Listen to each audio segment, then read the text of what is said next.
This entire military is one cohesive, dedicated force. And the threats to our nations, they don't sleep. They're watching our every move. Iran, Russia, China, North Korea, ISIS, Al-Qaeda. They may be watching this right now. Our military should not be mistaken for a cable news gabfest show. We don't care what you look like. We don't care who you voted for, who you worship, what you worship, who you love. It doesn't matter if your dad left you millions when he died or if you knew who your father was. We have been honed into a machine of lethal moving parts that you would be wise to avoid if you know what's good for you. We will not be intimidated. We will not back down. We've seen war. We don't want war. But if you want war with the United States of America, there's one thing I can promise you, so help me God. Someone else will raise your sons and daughters.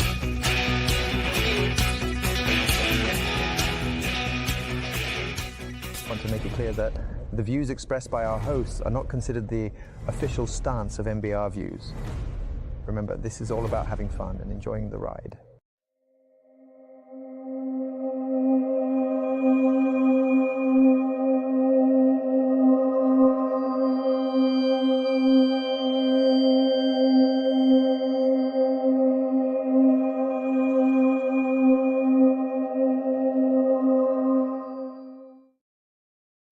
Hello, everybody, and welcome to Into the Weeds podcast here on Military Broadcast Radio. I'm Amber. And I'm Alora. And thank you guys for joining us today. So today we are going to get into a pretty heavy topic. We're going to be talking about Nigeria and the things going on there. And I want to educate myself about what's going on in the world. And I hope you guys are ready for the ride. So we're going to have Frank Stephen from the Nigerian Perspective, the YouTube channel. And let's meet him now. Hey, Frank. Hi, everyone. Hi. Hi. Thank you for joining us. Oh, it's my pleasure. When I got the invitation, I was really looking forward to it. I really enjoy having conversation with people from different parts of the world, just getting to know about Nigeria, getting to know about having to share knowledge about Nigeria, West Africa with people from around the world is something that I enjoy doing. So I'm really happy to be on this radio show. Well, thank you very much. Yeah. I've been doing a lot of research and my mind is just like kind of exploding. It's crazy the amount of things that happen in the world that you just never know about. And it's really interesting. Every time I go on Twitter, I see a lot and I'm like, Jesus Christ.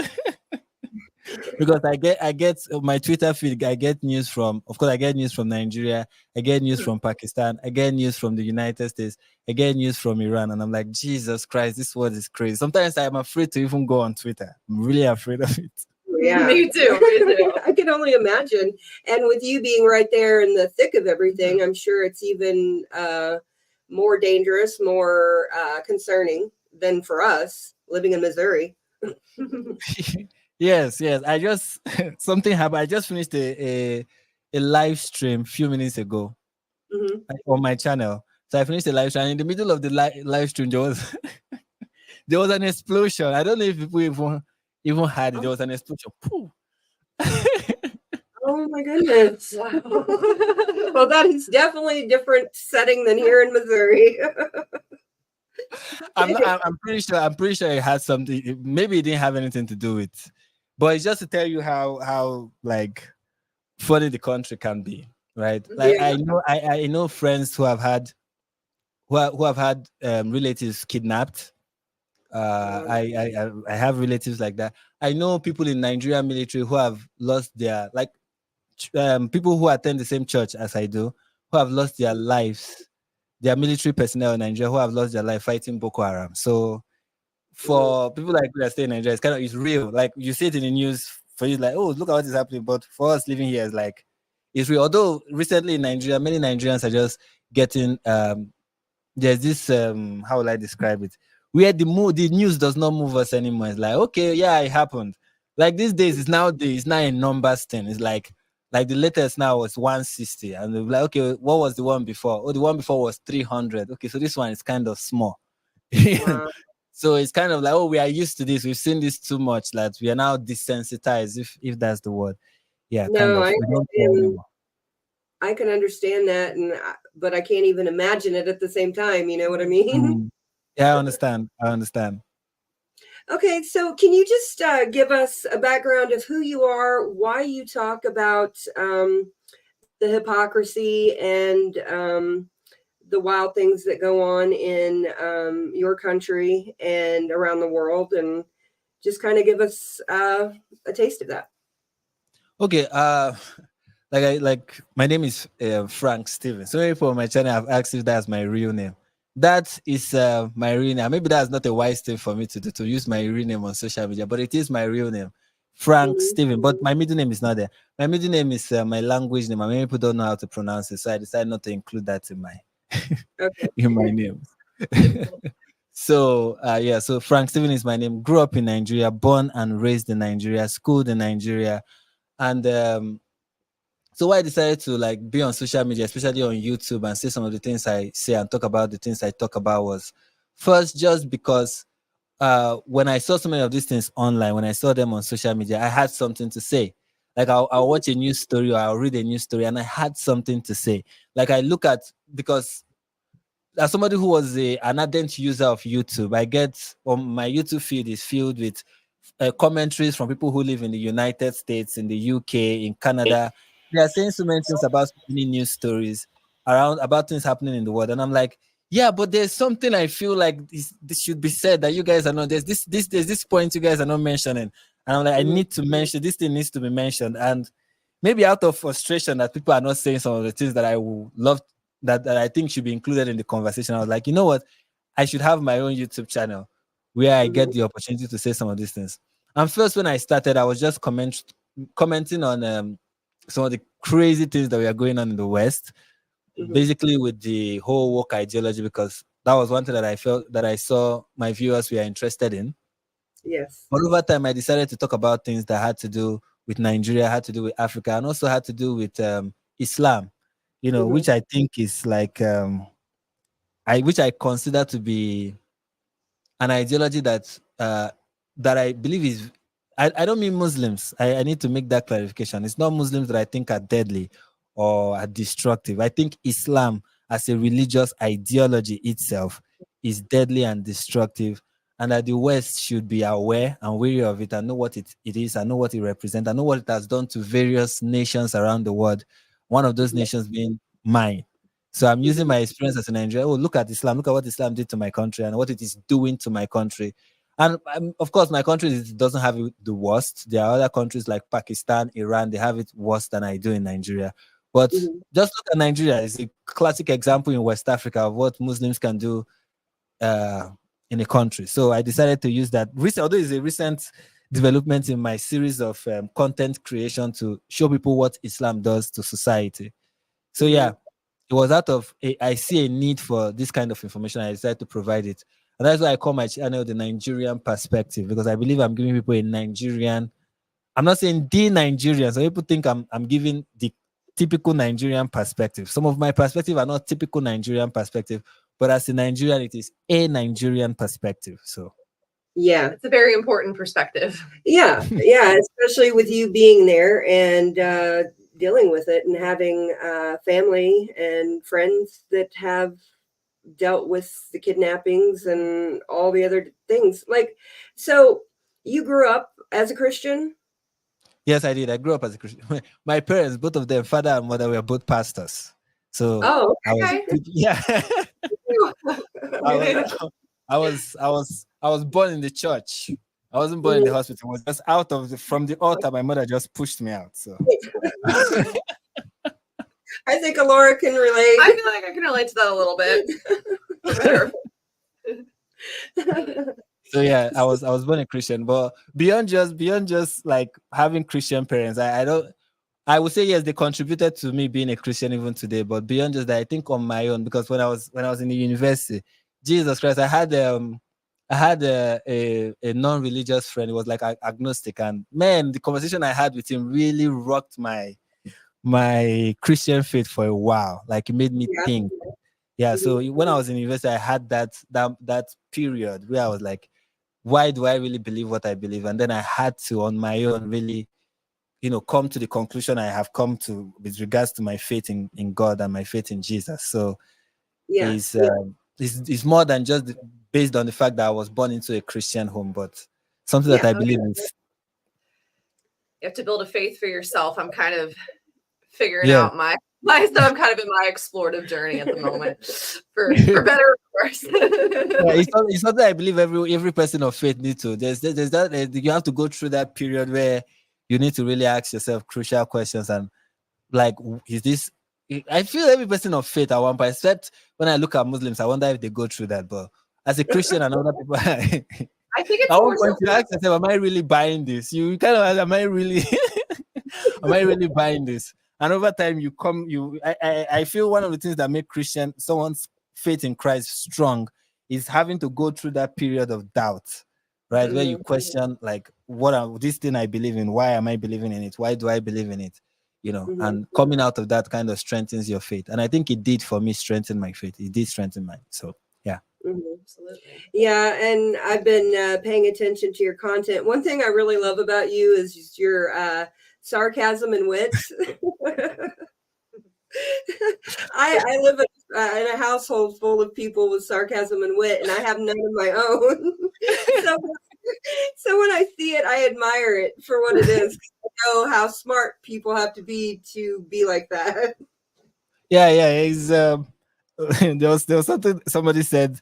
I think it was an American artist, a rap artist. He said, a spoken word artist, rather. He said, sarcasm is the only time people tell the truth. And I was like, maybe not the only time, but it's one time where people tell the truth. Anything somebody says sarcastically, I believe, is it gives you the truth about what they think and how they feel.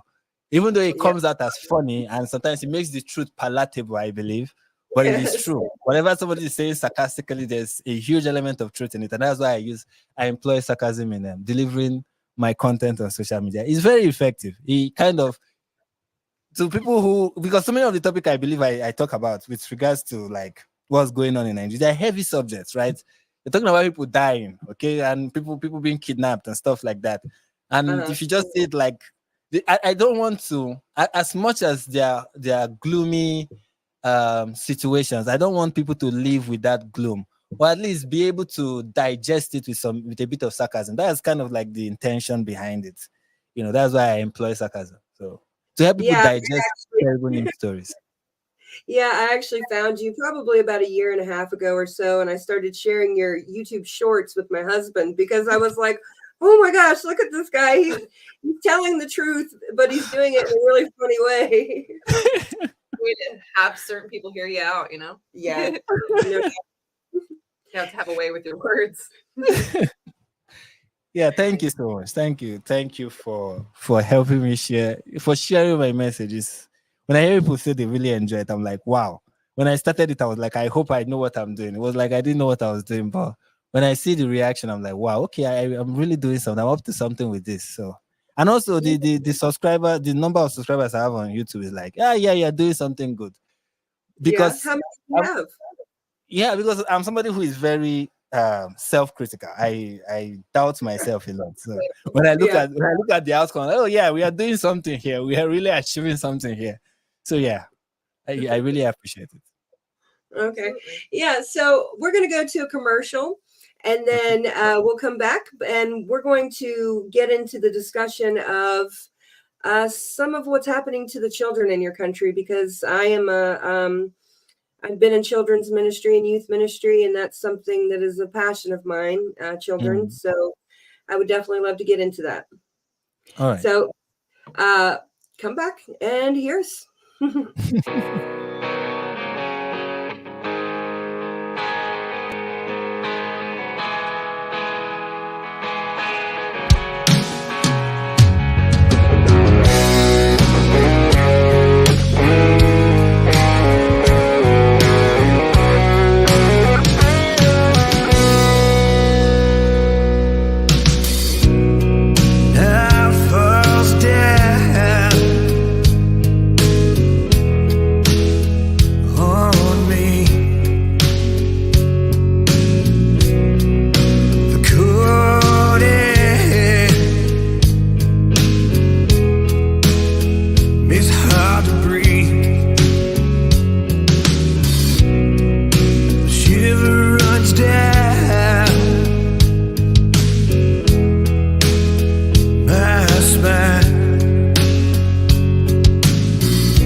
see right through.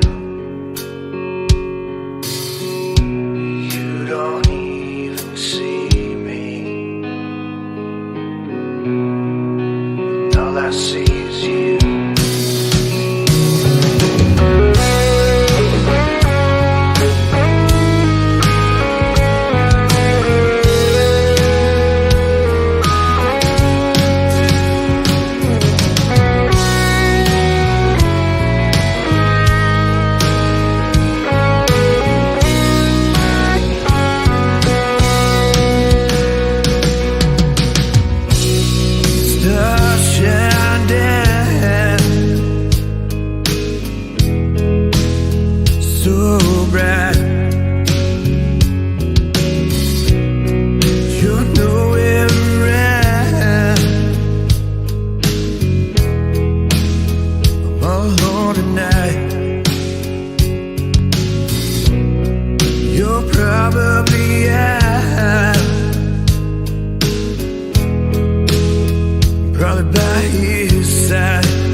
Opinions expressed in this program are those of the speakers and do not necessarily reflect the views or positions of any entities they represent.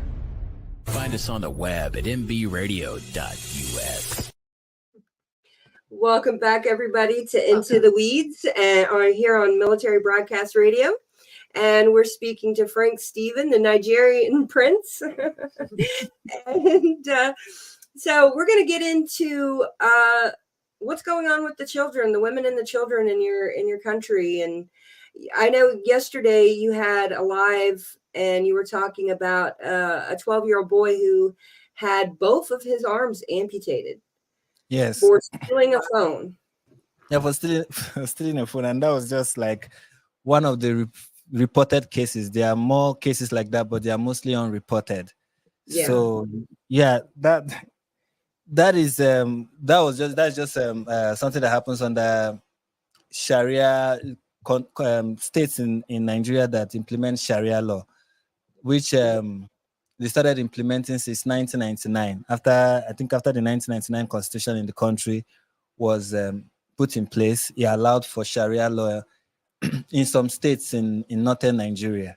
So those states have, if you are aware of Sharia law provision for theft, the punishment for theft is amputation. Oh wow! Now some will say it should be short; it should just be the hand. Some will say the arm. So we say, so an arm and a leg. It depends, but amputation is involved. So it's not just Nigeria where this kind of law has been implemented. It's implemented in Iraq or Iraq, like you pronounce it. In Iran, I think in Iran, in not Iraq, sorry, in Afghanistan, in Iran, and in Saudi Arabia too. Okay. Nigeria is also one of those states that implement. So that was actually what happened to the boy. And it's so funny in Nigeria because you have a country where most of the politicians are thieves. That's what they are, thieves. Yeah. They are criminals. That we have the former governor of Kano State in Nigeria. His name is Ganduje. Former governor of Kano State was caught on camera collecting bribe from a contractor. He was collecting the bribe. They placed the bribe on his table, like maybe it's like in his office, was placed on the table. He was taking the bribe, like huge bundle of money, and putting it inside. There's this thing they wear, it's called an agbada. So it's like this big clothes, and he was putting it inside, the money inside his agbada. He was doing that, and he was caught on camera because the contractors is like they wanted to expose him. He was caught on camera doing that, and after he left office, this week they will say they are investigating him. Next week they'll say they've closed the investigation. The week after they'll say, "Oh, we have reopened the investigation." I'm like, "What are you people investigating? This thing is on camera." When he was in office, his buddy, who was his very good friend, who was president at the time, that's the former president of Nigeria, Muhammadu Buhari. According to what they said happened, Muhammadu Buhari gave Ganduje a phone call, and asked him, "Hey, I'm hearing that you took bribe and there's video of it circulating. Is it true?" And Ganduje is like, "No, it's not true." And the president is like, "Yeah, I spoke with Ganduje and he told me that it is not true." And everybody's like, "That's all? Like, that is it?" You saw it. Yeah. That's all. Yeah. He when we had the phone call, he confirmed to me that it was not true. This is northern Nigeria. Kano is one of the northern states that practice Sharia, right? And he was caught stealing, and nobody cut off his arm. Nothing was done to him. But a 12-year-old child, was caught stealing a phone and amputated. This happened this, I think, 5 days ago now. That it happened in Gombe State, a state in Nigeria. And when it comes to how children are being treated in the north, the state, there's something in northern Nigeria called Al-Majiri. It's like madrasa. Madrasa is like Muslim learning institution for Muslim children, right? So many Muslim countries have it. You have it in Pakistan. You have it. I think you also have it in Iraq and Afghanistan. You also have it in northern Nigeria. But in northern Nigeria, it is called Al-Majiri. That's the name they call it. It's like, I don't know if that's an Arabic name or a Hausa name, but that's what they call it, Al-Majiri. Al-Majiri schools is where poor children go to get education. And essentially what they are taught there is just Arabic and the Quran. That's all they are taught, Arabic and the Quran. So in the north, you have parents who, because they are Muslims, and Muslims allow for, a man to marry 4 wives. So you have a man who is who's poor. Let me use that. By every standard, this person is poor, but by Islamic standard, he's rich enough to have 4 wives. So he has like maybe 2, 3, right? And then he gives birth to a litter, because people, they just give birth to children like they say they breed like rats.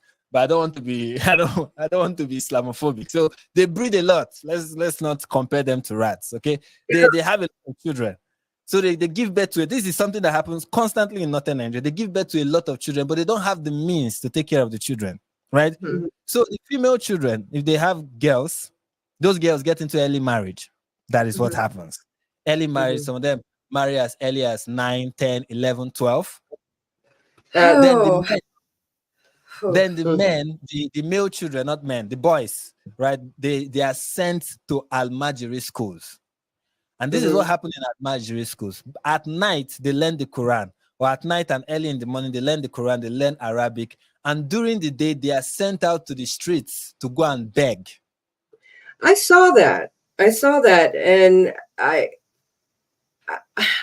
think that's one thing I've always been really confused about with Africa, just in general, the continent of Africa, is that there's so many resources and so many smart people, and yet there seems to be no infrastructure. There seems to be no emphasis on, I don't want to say, I guess, getting better as a country, as a whole, as a people. Yeah, there are people who the one thing this country is good at doing, especially the government in the country is good at doing, is frustrating people. Okay, the government, if you see people, there are people with business. There's a resort in Lagos called Landmark, I think Landmark Resort in Lagos, that just got closed down, was shut down. And why they shut the Landmark Resort? That is like a huge investment. A Nigerian who like became wealthy abroad, decided to come back to his country to make an investment in his country. So he decided to build this resort in Lagos. Lagos is a place with so many lagoons, has so many beaches. So he decided to build a resort in one of those beaches. And then the government came a few months ago and said, oh, we want to do this very modern, ultra-modern, want to build this ultra-modern highway along this beachfront. So your beachfront property, your beachfront resort, we have to demolish it. That's what they told him. It was demolished, and he moved his business from Lagos to another country in West Africa. I've forgotten the name of the country he moved his business to. Now, after they finished demolishing his business, they demolished everything, the structures he has erected, everything was leveled. The government said, we can't continue with this project anymore because we don't have the resources. Oh, wow. So at what point, the question is, at what point did you realize that you didn't have what it takes to build this ultra-modern highway? They knew they just wanted to frustrate the young man. That is what they wanted to do. They were not planning to build anything. When they were doing this, so many Nigerians were saying it, these people will not build that highway. We said it, we predicted it. They won't build that highway. They want to frustrate this young man. And that is exactly what they succeeded in doing.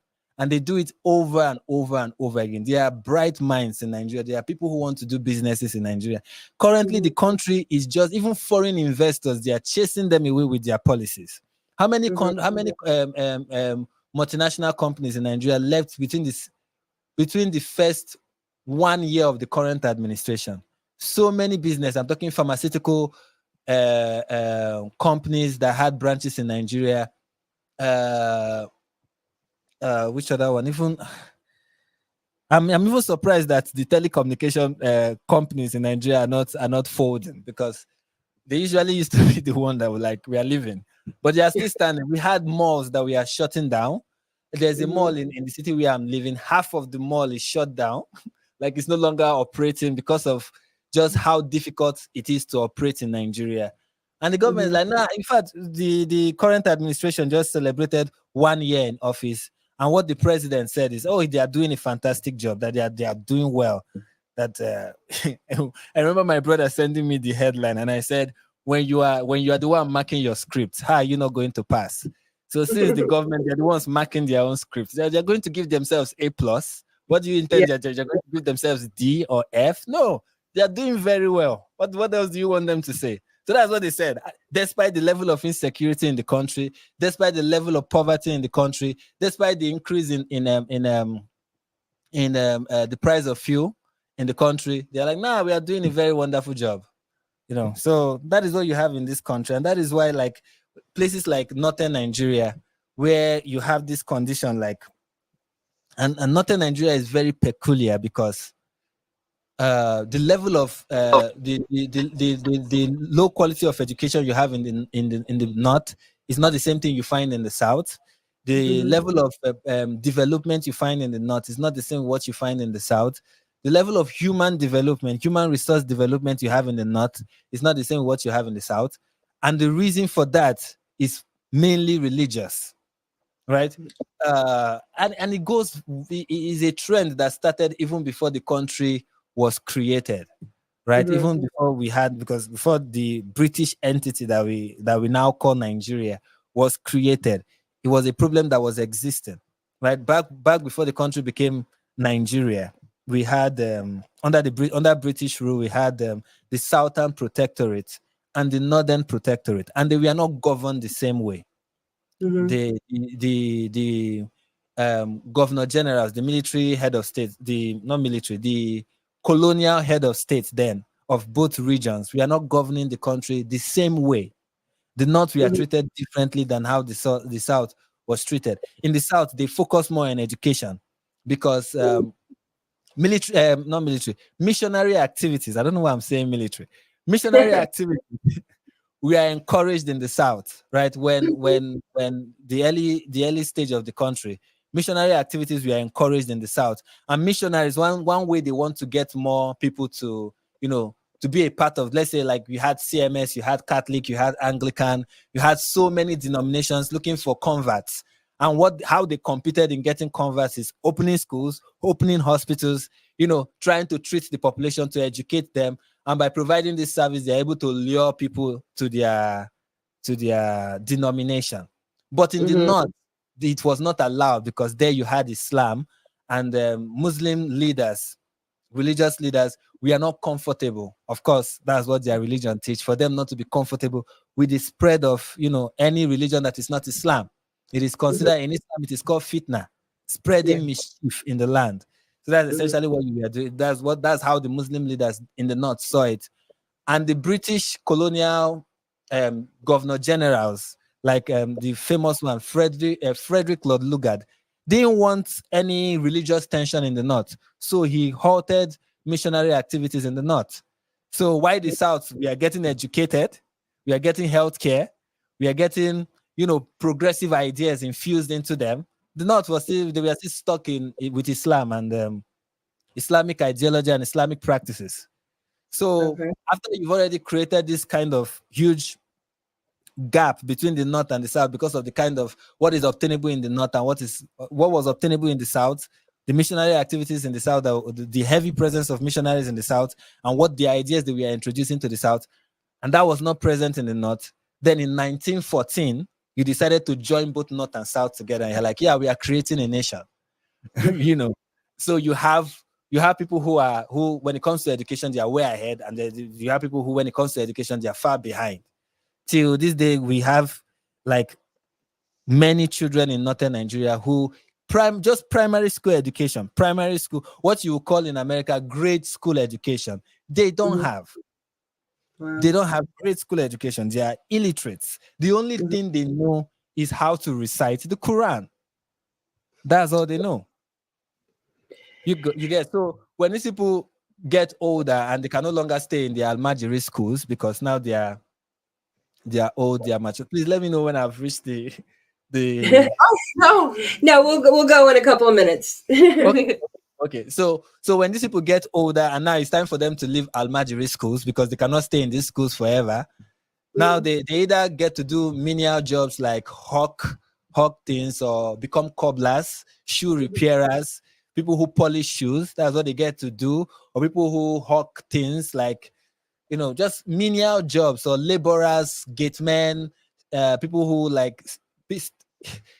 I don't know. I don't know if these jobs are available if you have this kind of jobs in the North, because in the West rather, because we have these jobs, these very menial jobs in Nigeria, and that is the kind of job that these people are able to perform because they don't have skills, they are not educated, they have no transferable skills, they have nothing. You can't get them to work in a corporate entity. What are they going to offer? If these people can't work in the bank or in the hospital, it's not with Arabic knowledge or knowledge of the Quran that you get to balance an account or treat people who have malaria or something. So they cannot really function in society. And that now breeds a generation that is ready to be radicalized, a generation that can now engage in jihad activities, that like what you see with the people who engage in kidnapping women and children in northern Nigeria. And it has become very rampant in the North. Now that is like their new commercial activity, kidnapping people, asking for ransom, That's the only thing they can now do, or join Boko Haram and become full-blown terrorists.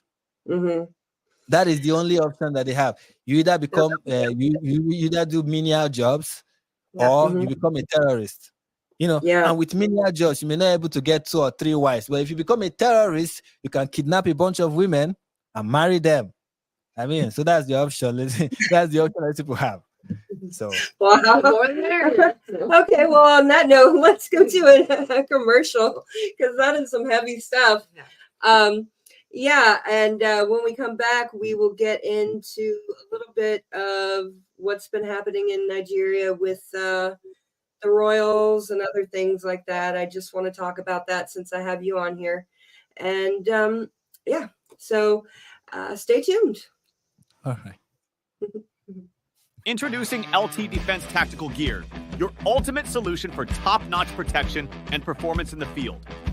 Our armor bundles provide unmatched safety and comfort, while our battle belts and holsters ensure quick and easy access to your gear. Stay prepared for any situation with our high-quality medical supplies, designed to keep you ready for action at all times. Looking to enhance your skills? Our firearms training programs will take your proficiency to the next level. Trust LT Defense for all your tactical gear needs and gear up for success on the battlefield.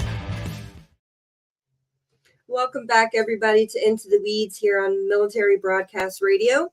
We're speaking with Frank Stephen, the Nigerian Prince, from the Nigerian Perspective on YouTube. And we're going to get into some of the recent activities. I want to know about the royal family and the Commonwealth and all of that, and how that affects you guys. I know that you guys have your own president and you have your own government, whatever that looks like. And and Let me just say, like, when they visited, honestly, it was the least of our problems. Like, when we saw Meghan and her husband, of course, I already know that she claimed that according to her DNA results, she's 43% Nigerian. yes. So of course her coming to Nigeria is her, meeting her people. Whoever knows her, there's something funny about this. First I want to say about that is this whole ancestry.com stuff where people take the test and then they're like, hey, especially black people in the West. And I have nothing against them though, for the most part. When they take the test and they're like, I am 40 whatever percent Nigerian. And I'm like, which part of Nigeria are you 43% of? Nigeria is the first one thing you need to know about Nigeria. Like I think I said that earlier in passing, is that Nigeria is a colonial entity. It was a colonial creation. Okay, Nigeria is like Palestine. It was created by the British. Okay, it was a British colonial entity. There is no, even as a nation, we don't have, if every Nigerian will be honest with you, we don't even have a real national identity. What is real in Nigeria is ethnic identities. And we have over 200 of those. Over 200 ethnic identities. So when you say I am 43% Nigerian, which of those ethnicities are you talking about? Which of those ethnicities do you belong to? That is, for me, I'm like, people should just see, you are black, you are of African descent. That is enough. For me, I'm like, for you as a black person, that should be enough. It should be enough. All this, I am 93% Ghanaian, I am 73% South African, or whatever it is. Just is the identities, the ethnic identities in Africa is complex. It's more complex than claiming to be from a region that never existed, until the British came or the Europeans came. That is one. Second is her coming to Nigeria honestly was not a big deal for most Nigerians. Most Nigerians did not pay attention to her coming. But the British press, we are covering this thing like, I was like, why are they? I get that.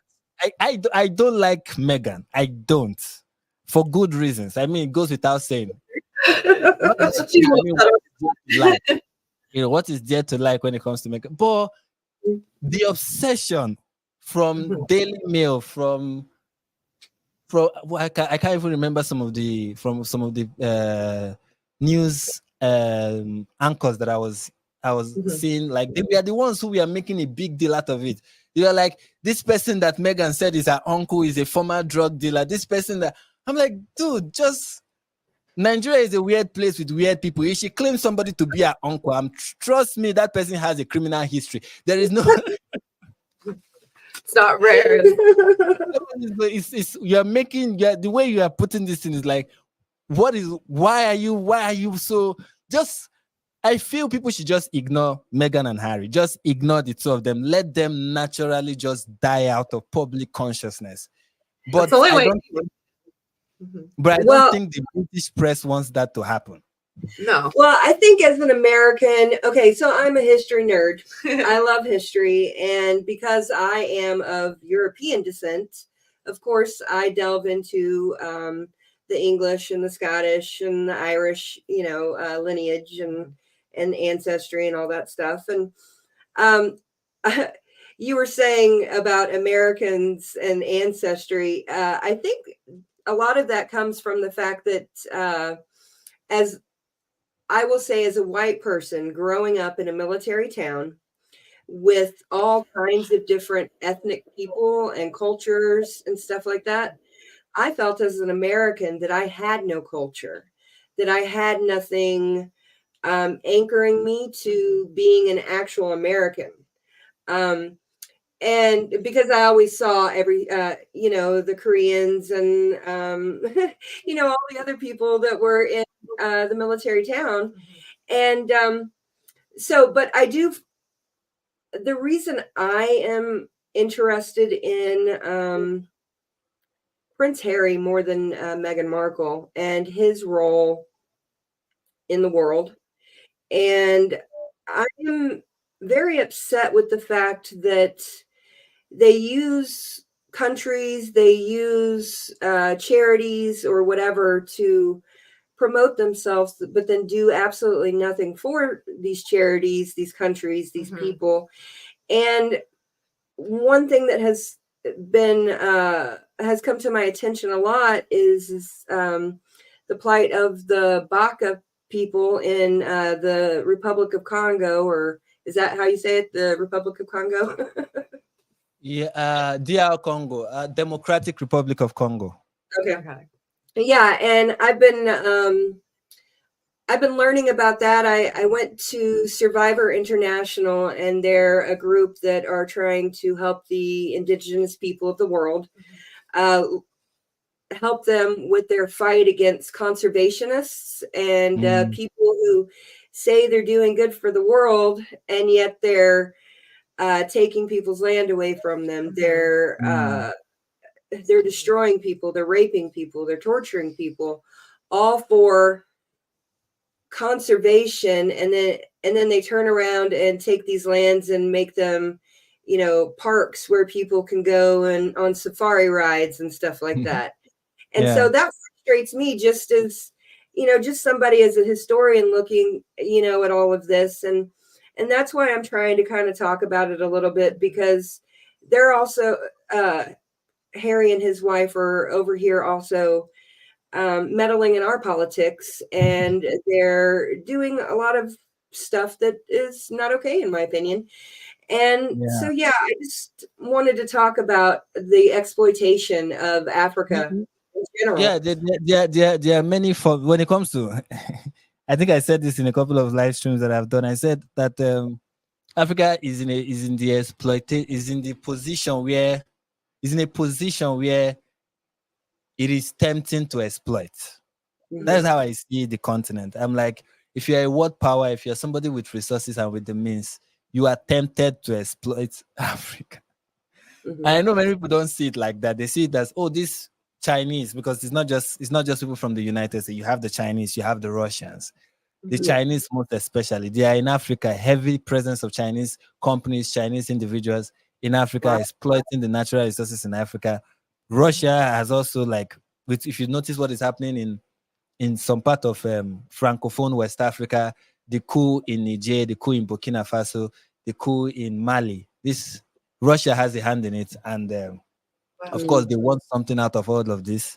There's something they're trying to benefit from it, so there is that. But the continent as a whole, due to the kind of leaders that we have, most especially the bulk of the blame is to be placed on African leaders. they put themselves in this beggar position. They always do that. They put themselves in this I'm begging position, or I need, just give me anything and I will take it.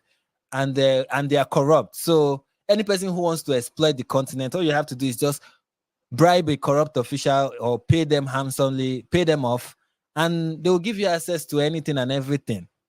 So that's why Africa finds itself in that position of we are always being exploited. This is a continent that is rich with so many natural resources. It's not like the other parts of the world don't have these resources, but to extract them, you cannot just treat the locals anyhow, right? But in many African countries, you can do that, and the government will turn a blind eye. So that is why so many of the people come here to get those resources, because then it is easier. If it turns out to get things illegally is cheaper and more efficient than to get it through the right way. To do things the right way is expensive. So I see it as, if the African leaders themselves put their act together and look out for the growth and development of their country, they will not be exploited.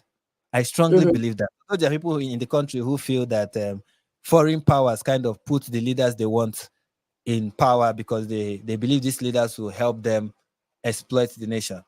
So there's that theory, but for the most part, I don't buy it. Where does that mindset come from of the, what did you say, begging mentality, that take care of us mentality? Where does that come from? I don't know. Trust me, not the average Nigerian, not all of us have that mentality, but you find it predominant amongst the ruling class. And they will rub their shoulders, they will carry their shoulder high when they are talking to us like we don't beg. But when you see them in WEF forum, or you see them in UN meetings, or you see them when they are giving their speech in foreign conferences, they're just begging for money. Money that we all know that they are going to spend on their next wife or the next girlfriend that they are going to get, So they just I think one of the reasons why you have that amongst the leaders is that many people who become leaders in this country have never contributed anything meaningful to society. These people have been politicians since they clock 18. Okay, they have been from 18 years of it, they have been doing politics, so till they become 53. Now they're like, it's my turn to be president. In fact, the current president of Nigeria, that was his campaign. That was everything he said throughout his campaign. It is my turn. Imagine. Oh my goodness, kind of like Joe Biden. Imagine going from state to state. I mean, it is my turn. It is my turn. That was what he was doing, so. No, yeah, that sounds exactly like Joe Biden being in politics from the age of 27, having no life experience and nothing. Imagine where all your politicians are just Joe Bidens. That's what we have. That's what we have. And he even started 27. So when they start from secondary school, they're already not secondary school, from the university, they're already head of student bodies. Head of student bodies in social department. And from being head of student bodies, somehow it looks like when you have those positions in the universities, you get to, let's say you want to organize an event, you get access to people, let's say in the government, in your state or in your local government, and they just use that as a takeoff point to their career in politics. The current, not the current, I think the former commissioner for youth, something in the state where I'm staying, started his political career as student body president in the university. I remember when he was student body president, there was a time the governor came to visit my university, and the way he was moving around the governor, I was like, nah, give this boy time. Give him time, he's going to be governor of this state. Just give him. If he keeps playing his cards right, he's going to be governor. And all his experience of being a governor is that he has been working, he has been following everybody who has held a political position. He has been following them like how a lost puppy follows a human being that is kind to them, just following them left and right with his puppy eyes, asking for handouts. Give me a position. And finally they give him one. And then from there he plays his cards right. And then when the next election cycle comes, it's like, he's coming out for local government chairman, what you guys call mayor. He's coming out for that position. And from that position, the next thing you hear is that he's coming out for Senate. And from Senate, it's like, he's coming out for governor. From governor, now he's coming out for president. And there you go. So, do you guys have real elections, or are they? That is something I even need to point out. Why he's cozy? Why this person will be cozy? This guy that I was giving an example of, why he's cozying up to the governor and trying to be friends with people in the corridor of power is because the way elections work in this country is there's what we call godfatherism. Okay, the outgo, like in the state that I live in, the next governor is going to be the person that is picked by the former outgoing governor. It has always been like that. Wow. Yes, whatever the outcome of the election is, the person who the outgoing governor has chosen as the next governor is the person who is going to be the governor. So if you want to be governor, you become very good friends with the current governor. Do everything. You understand? Do everything that he wants. Become his let me keep it PG. Just become his chick. And his ass. And when he's leaving, he's going to reward your hard work. So that's how it happens. Yeah. Okay. That's depressing to know that. Another form of exploitation that I wanted to mention. Sorry, if I can. Another form of exploitation that happens in Africa a lot, although that one is lesser than the economic, exploitation, is cultural exploitation. Okay. And that is what Megan is doing. Okay. It's cultural exploitation. What do I mean by cultural exploitation? Black Americans or Black Westerners do this a lot. They come to Africa to, call it, get cultural credibility. I don't know if you guys remember when Beyonce did the Black is King album. Yeah. How was she coming to Africa to get cultural credibility? You do that and you leave. That's it. That is cultural this is what Americans call cultural appropriation, right? That is exactly what you are. You come here, you dress like the typical African. You should do an album. You leave. We don't hear from you again. The end. You don't even in your album. You don't even talk about one. That's not this most minutest issue that the country is facing or the continent is facing. You don't address it. You just use it to make Black Americans feel good about themselves. I remember that, we come from royalty. And whenever I see Black Americans say that, the thing annoys the hell out of me. When they say we come from royalty, I'm like, come to my village and see that royalty you say you come from. Come to my village and see how they treat the king. The king here has no power. He's just a nobody. That royalty that you think you come from, he's a nobody. And you are over there, you're clearly, we come from royalty, and then you have Beyonce come over here and do 1 or 2 albums. That the album, when I saw it, it annoyed me. Because I know what they are doing. I know what they do it a lot. I can give you instances of Black Americans who have done this, and you'll be like, oh, it's true. They do it. They come say, oh, we are doing a whatever it is they claim to be doing. Do that for a few days. And then they leave. And these same people will open their mouth and criticize somebody like Mr. Beast for digging a couple of wells in Africa. And they're like, he's exploiting Africa's poverty. I'm like, what do you mean? He's doing something that you came here and you did not do. You did your album. You did all the visuals for your album. And you did not even dig a single well. And you left. Yeah, no, I could imagine. And I know a lot of missionaries who have been in Africa or who are in Africa now in different places. And I salute them wholeheartedly because they uproot themselves from their comfortable American lives and go and try to help people. Actually make a difference. Yeah, and make a difference, you know, and actually live among the people. They don't do it for aesthetic purposes. A lot of it's aesthetic purposes and just, make yourself feel. And this point you just mentioned about like African missionaries, not Africa, Western missionaries, is one of the things about the West that whenever people say things like talk about things like white supremacy and white people are racist and stuff like that, that is why I have an issue with the statement, because as somebody who is an African who has lived in Nigeria for all of my life, I'm like, the people who come to Africa and stay and try to make whether they come as missionaries or they come as people who work for humanitarian organizations, or they are working for WHO, or they are working for UNESCO, whatever organization they are working for, people who come from the West and stay and actually try to build something and actually try to make the society better, try to raise funds for people who are going through a lot in the country, in Nigeria, people who come from the West and stay. Are actually white people, the same white people you cannot wait to call racist. They are the ones who come here and stay. I remember, I don't know if you guys remember the interview that this guy he did with Chris Wallace. I think he's a Nation of Islam guy. What's his name? Farrakhan. Remember the Farrakhan interview with Chris Wallace, where Chris Wallace told him that Nigeria is one of the most corrupt countries in the world, and then that Chris Wallace told Farrakhan that Nigeria is one of the most corrupt countries in the world. And Farrakhan was like, I need you to shut your mouth. Don't say that. I need you to keep quiet. It was a famous interview. People make reference to that when they want to defend the indefensible corruption of Africa. They're like, remember when Chris Wallace when Farrakhan told Chris Wallace to keep quiet?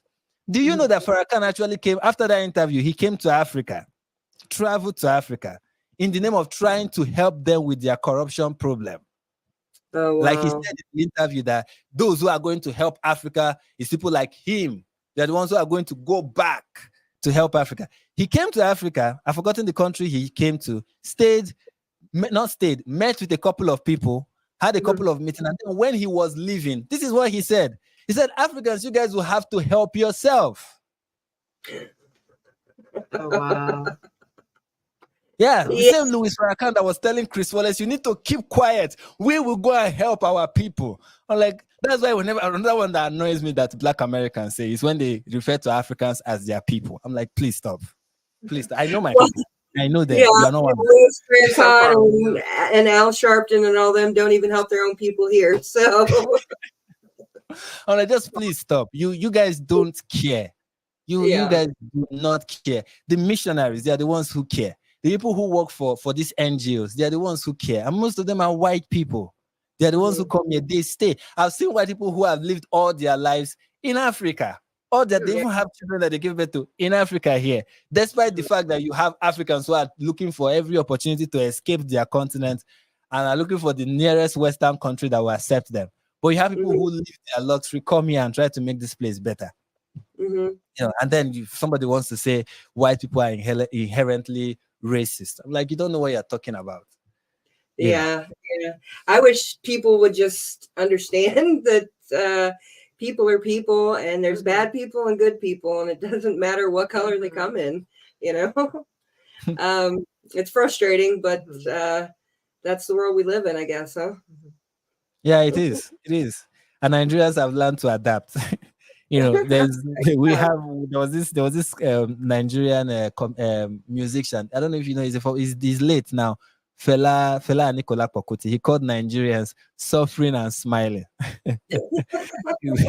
Nigerians are suffering and smiling. Despite how hard the country is, you always see Nigerians smile. You always see Nigerians find a way to make themselves happy. And sometimes I feel like that's the best we can do. At least don't let it get to you. Stay happy, stay positive, look forward to better days, hope for the best, you know. Yeah. One thing I admire about we Nigerians is how optimistic we are. Despite the gloom we are surrounded by, we are very optimistic people. We believe that things are going to get better, even when we can't tell how. And I think that's one thing that keeps us going, you know. One thing that is lacking in so many countries that have everything. You see depression, you see people who feel dejected, people who feel like they have nothing to live for. Yet you come to a place like Africa where you see abject poverty, yet you have people who are very hopeful. So that's what we have going for us. You know, I think that comes from a life of struggle, a life of trauma, a life of turmoil. You know, when you've been through everything, what's one more thing? Yeah. What is the worst thing that can happen? It has already happened. You know? Yeah. And so you just kind of have to have hope for the future that it gets better. Exactly. Yeah. So what can we do my listeners, us, Alora and I, what can we do to help Nigeria? I think one of the things to like is one thing that I believe is a way to help like Nigerians, especially those who are suffering in the north, is to, I don't know if it's possible, but it's something that I hope will be possible, where just like people are obsessed right now with Rafah and what is happening in Palestine, even though they know little to nothing about it. Yeah. I will really hope that people will get more interested in if they now I don't know how to tell people not to leave everything that they are bothered about and then think about me and worry about me. I don't know if you know, worry about my country and stuff like that. I don't know how to tell people to do that. But when I look in the West, I see a lot of people with free time. I mean, every Saturday you are protesting one thing or the other. So I feel like you guys have a lot of free time. So please, if you can learn that from your free time to at least just get a little bit informed about some of the things that are happening in the country, and also how your foreign policy, in your country is affecting or, enabling some of the things that are happening, and how you can, encourage the people you elect to not push some of these policies. So I think that's something that I think people in the West can do, and also you just basically become aware of some of the things that are happening in other parts of the world, and not just care about it when it becomes trendy. Bring back our girls was a moment, and then it went and nobody cared again. Even though Boko Haram kept on kidnapping more girls, people think like it happened once and it ended. No, they kept on kidnapping more girls, but nobody talked about it again. It was a trend, and when the trend was over, everybody moved on. The same thing I think what's happening in Palestine is a trend, and once that trend is over, everybody will move on. I will give the people who are in charge of this trend, they have done enough so much to put it in the public consciousness for a long period. I mean, kudos to them for doing that. Usually it's after a month people forget, but this one has lingered for going to 7 to 8 months. People should I encourage people in the West to care about other countries, not when it is trendy, but even when it is not. So that is yeah, I think over here in the West, we, like you said, we have a lot of free time. We have a lot of time to waste. And most people waste their time on useless things or things that just don't matter at all. And so then you get this weird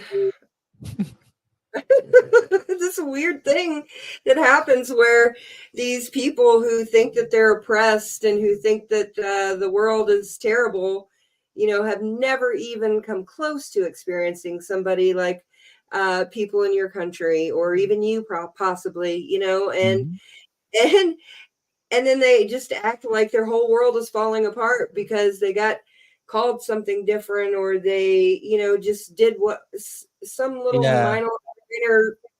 I understand what you're saying. Even though you're trying to say it in a very generic term. I like to be specific. When somebody is upset because of you don't refer to them with the correct pronoun, that's a symptom of people who don't have problem. Yes, exactly. And when your biggest problem in life is pronouns, that you've made it. You've made it in life. You are wealthy. You are living the life. Your life is the dream. I know. And for me, being 45, I don't know how old you are, but just seeing kids nowadays and the meltdowns or the upset that they get at just little things, it's like, oh my gosh. Oopsie. Yeah. And also just the desire to just hop on the what is trendy. If you can make anything trendy in the West, you have a lot of young people just hop on it. For even those that don't even understand why they are hopping on the trend, which is what I see with the, like, let's say the pro-Palestine rallies that I see in the West, the encampment I see. I feel many people who are even in it are just there because it is trendy. My friend is here, so I'll let me be here. If you have a sit down with some of them and ask them, okay, What are you supporting? What do you know about Palestine? Some of them don't even know where Israel is on the map or where Palestine is on the map or anything. They've never been aware of this conflict until recently. And just from reading maybe 2 tweets or 1 pamphlet, they feel I know everything that needs to be known and now I have a stance. Sometimes I even wish that people in the West can just be neutral sometimes. Like, maybe just don't say anything. Just keep quiet. Don't say anything. Because sometimes sometimes your silence will go a long way to help people. Just keep, especially when it has to do with issues that are complicated, things you really don't know so much about. Yeah, no, it's wild. There's so many atrocities that are happening across the globe constantly. And, like you said, we just pick and choose. We let things trend. And obviously, a lot of the things that are going on in these different places are horrible, but it's like we turn a complete blind eye to other things. And then we fight to the death for one thing that we've only known about for maybe 2 or 3 weeks. And then, we're putting our whole heart into, this is how it is, but you don't know all of the history that goes behind it everywhere. And that is why I think so many of these people who claim, like, those people who are like, I care about the people that are dying in this place, so I care, especially when it has to do with the Middle East. Now everybody cares about the lives that are being lost in Palestine, in the conflict between Israel and Hamas. I care, and I'm like, if you care so much, the sign of somebody who cares is that you try to know, you try to get more information. If you see somebody in the streets and you're like, I care, this person has a demeanor that is concerning, and you want to know what is going on with the person, you don't just stand and say, I stand with this guy. No, you walk up to him and you ask him, what's going on? Talk to me. Let me understand you. You try to get to know what the person is going through, where the person is coming from, because you cannot help in a situation that you don't know so much about. If you care so much, try to inform yourself. Get informed. Learn things. Take time. Don't just rush to hold a political position or whatever it is, or support whatever it is that you feel like, oh, that's what people on who claim to be on the right side of history at this period are supporting. That's how you can have a fury but mostly peaceful protest. Yeah. Okay, so I mean, we could talk about this forever, and actually I would like to sometime, but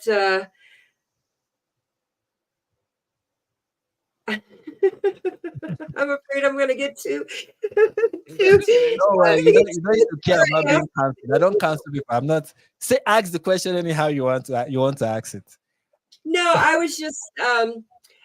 I just kind of. I really want to have a much longer conversation with you about all of this, and unfortunately, I don't have the time to do that on this podcast at the moment, but I would like to talk to you a lot more about this because it's a really great conversation. Absolutely. I'm really enjoying it, and I would really like to pick your brain more about everything. If you want me as a guest again, we can work. We can work towards it. I can. So can you tell us, Frank, what you have going on for yourself, what you have in store, and what we can see from you next? And where we can find you. Yeah. Okay. You can find me on YouTube as Nigerian Perspective with Frank Steven. You can also find me on Twitter. We are most active, even though I don't have much followers, on NIG Perspective, at NIG Perspective. You can find me there. And I'm working on so many things. I promised my audience that I was going to review. I'm going to make 10 videos, and each of those videos will be focusing on a chapter of the Quran. So you can look forward to that if you're interested in something like that. You want to learn more about Islam. Don't worry, I'm not saying the good stuff. I'm not trying to convert you. In fact, I'm trying to make you run away from it. So if you're looking for reasons to run away from Islam, I am making 10 videos to help you in that journey away from Islam. And and in the future, there's I want to, although I'm gathering materials on that, to talk about on my channel, child marriage in northern Nigeria. What is going on, what is responsible for it, organizations that are working to curb it, the successes they are making, the obstacles that they are facing, and what I think is the way forward to solving the issue of child marriage in Nigeria, and also in other Muslim majority society, you know, Mhm. because they have this problem of child marriage. And spoiler alert, one of the things I think is the problem with combating child marriage in these countries and in these areas is that people avoid to talk about the fact that the primary problem of child marriage in many societies, especially northern Nigeria, Afghanistan, and other places that practice it, Yemen, is religious. And because people don't want to offend people of a particular religious affiliation, they choose to come at it from a social, cultural angle, when it is Mhm. actually not social or cultural, but heavily religious. And that's why for me, I believe that's why they are failing. But in Yeah. a future video that I'm working on, I want to like make it clear, make it very clear that this thing is really religious, and if people don't tackle the religious aspect of it, we will not make headway. So yeah, that's something that is coming up on my channel. And if you want to see that, then subscribe. Go to on my channel and subscribe. And I also have other things. I talk about the news from around the world, from in the Middle East, Nigeria, South Africa, the UK, Germany. My favorite place where I get news, Canada. Canada is like regular suspect. Australia too. So yeah, if you want to see me talk about some of the things that are in a very comical way, some of the things that are going on in these places, you can also subscribe. Yeah, that's what I'm up to. And I also do live streams to just talk about a particular news story or have a particular guest to discuss a particular issue. Yeah. So Okay.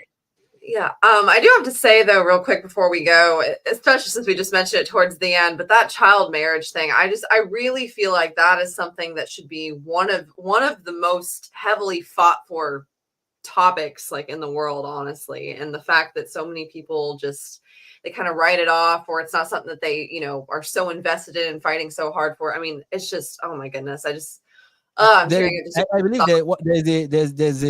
there's a reason to it. I believe there's a reason why people don't want to amplify it. There are organizations that are working towards like curbing it.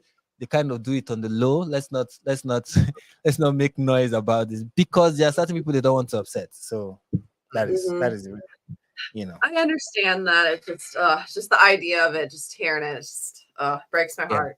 Yeah. It is very tragic. It is very tragic. And all of this because in the 7th century, a 54-year-old man, had a revelation. Yeah. And here we are, 1400 years later, and we are enjoying his revelation. Well, let's just pray that it changes. That's one of our weapons in our quiver. So yeah, it's prayers. Yeah. 100%. Yeah. Well, thank you so much, Frank. And like I said, I really want to talk to you again about this and have a longer conversation or a different conversation. But I really admire you for what you're doing. You're brave, even if you don't believe you are. And here on Military Broadcast Radio, we admire bravery, and we admire people who stick up for themselves and for their people. And you're doing a good thing. So we thank you very much for your service to the world. Thank you so much. Thank you so much for having me. It's really been a pleasure. Getting us. Yes. Okay. Thank you, Frank. Have a good night. Thank you for your time. Yeah. Bye. Okay. So, wow, that was a really heavy conversation, and I really want to talk more about that. There's so many things in my notes that I didn't go over, and so many things that I really want to talk about, but I feel like it would be like a 4 or 5 hour conversation, honestly. We could keep it going all night long. Yeah. And so I just thank everybody for being here at Military Broadcast Radio and listening to Into the Weeds. And I hope everybody has a wonderful week and does something to change the world. Thank you for listening, and educate yourself, please. Yeah. Thank you. That's the show for today, everyone. Thanks for listening. We'll be back next week with an all-new show. And remember, you can listen to us again and again. The podcast of this radio show is available right after we go off the air tonight, anywhere that you can get your podcast episodes. And thanks for joining us today. I'd like to take a moment to talk about something close to my heart. Military Broadcast Radio is doing incredible work to support our veterans and bring their voices to the world. They rely on your generous donations and your dedicated volunteer hours to make it happen. I encourage you to consider supporting NBR in any way, form that you can. Use this QR code that's attached to the picture, or you can go to our website at mbradio.us.